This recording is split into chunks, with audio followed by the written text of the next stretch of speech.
مجھے نجفی پہنچا دو. اب عجیب غربت بھرا لمحہ حسین پہ سمجھیں گے وہ جن کے چھوٹے بچے ہیں.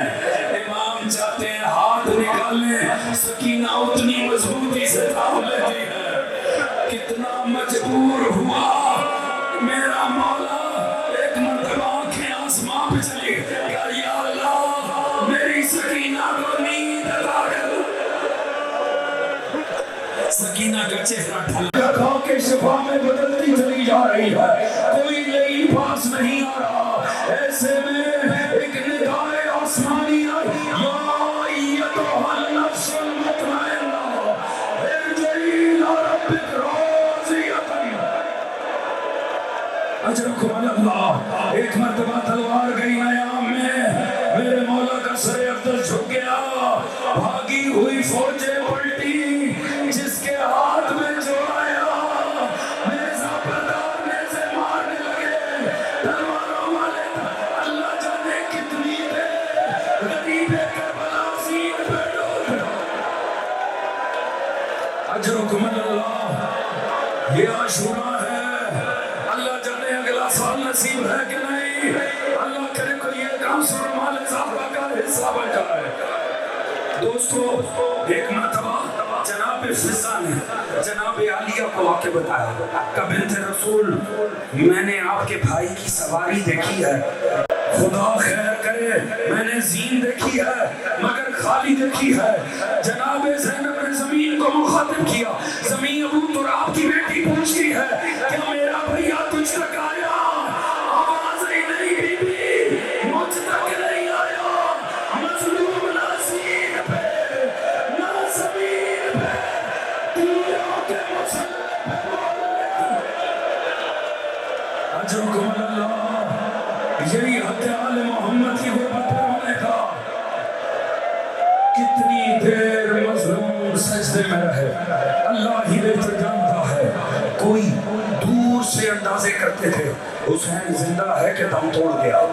کوئی لیکن پاس جانے کو آمادہ نہیں ہوتا تھا, انعام دیتے تھے. کوئی جاتا بھی تھا نا, وہ ڈر کے مارے تلوار پھینک کے آ جاتا تھا. کوئی کہتا تھا کیسے گردن اتاروں, وہاں تو محمد مصطفیٰ بیٹھے ہیں. کوئی کہتے ہیں علی مرتضیٰ بیٹھے ہیں. کوئی کہتا ہے کوئی پردادار بی بی بیٹھی ہے. کوئی پاس ہی نہیں جاتا. چن کے ایک عیسائی سپاہی کو بلایا گیا. اس نے سوچا یہ تو قوم نصارہ سے ہے, یہ تو رحم نہیں کرے گا, چاہے مصطفیٰ بیٹھا ہو چاہے مرتضیٰ بیٹھا ہو. اسے انعام کا لالچ دیا, بھیجا. جیسے ہی تلوار نکال کے قریب آنے لگا نا, ایک مرتبہ مظلوم کا جھکا ہوا سر بلند ہوا. آپ نے فرمایا قوم نصارہ سے ہے نا, پہچان کے مارنا, میں مباہلے والی زہرا کا بیٹا ہوتا. تلوار پھینک کے قدموں میں گر گیا, کہا معاف کرنا مجھے پتہ ہی نہیں تھا. جا کے داد شجاعت بھی شہید ہو گیا. کتنی دیر اندازے کرے, کوئی لین پاس ہی نہیں جا رہا. گھبرا رہے ہیں, ذوالفقار پاس پڑی ہے, حسین کھڑا نہ ہو جائے.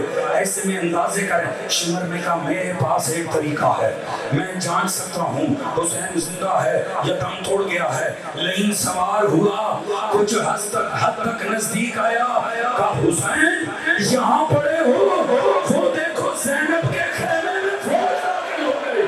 امام کانپتے ہوئے کھڑے ہوئے, کہا ظالمو محمد کا حیا نہیں ہے تو عرب کا ہی حیا کر لو. عرب کی غیرت کا ہی حیا کر لو. کم از کم میری زندگی میں کوئی بیویوں کے خیمے میں داخل نہ ہو.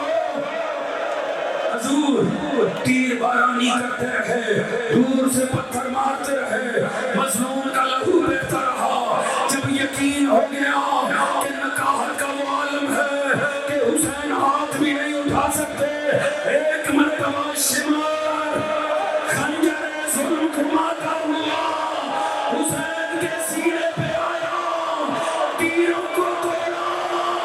اس سے پہلے خنجر چلا تھا, ننھی سکینہ بھاگ کے آئی, بابا پہ گرا لیا,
محمد علی محمد بلند سلام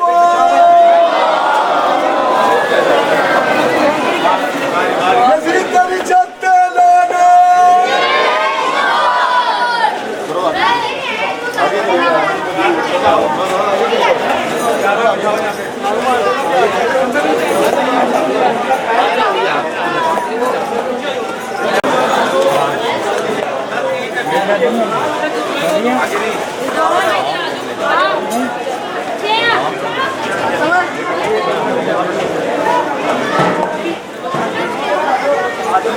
Yeah.